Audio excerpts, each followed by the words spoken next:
The world's biggest chipmaker, of course, TSMC, reporting a beat on first quarter net income in terms is the first profit rise, in fact, in a year for TSMC. Let's bring in our senior analyst at Bloomberg Intelligence then to break down the numbers we've seen from TSMC. Robert Lee, who's standing by for us in Hong Kong. Robert, what stands out to you at this point? OK, thanks for the intro. You've already run through the numbers, so as you've said, these seem on the face of it a decent beat, roughly just under 5% beat at the net income level, roughly around 1% beat at the operating level. So that will give the market some encouragement that the company's returning to growth after a somewhat difficult 2023.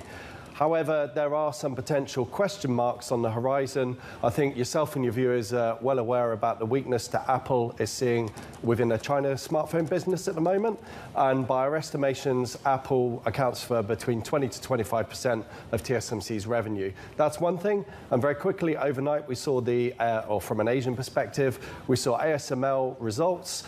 They were great, but their order intake on these key, bleeding-edge EUV machines was weaker than expected. I think that has no impact on TSMC for the next couple of quarters, but it does raise a little question mark about the demand into the tail end of this year and into 2025.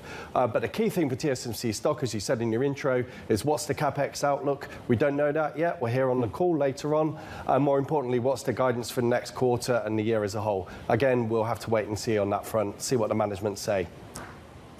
OK, so we looked in the near term in terms of the call, and then you're pushing all the way out to 2025. Brilliant analysis, Rob. Give us a quick view, though, on the second quarter and how the rest of the year is shaping up for TSMC. Well, yeah, OK, apologies for the dull answer, but it's all AI, and a bit of Nvidia mixed in there. So I think the near-term outlook does look good. But again, just taking a step back here, 14% or so of the company's revenue comes from the automotive sector. We've seen incremental weakness coming in on the EV side, so I think that's one thing people need to keep an eye on. Smartphones, again, I've already mentioned about Apple, which is their largest single customer. So again, there are some question marks there. So I think if we're going to see incremental upside to earnings estimates and potentially the share price, the upside in AI needs to outweigh potential weakness elsewhere.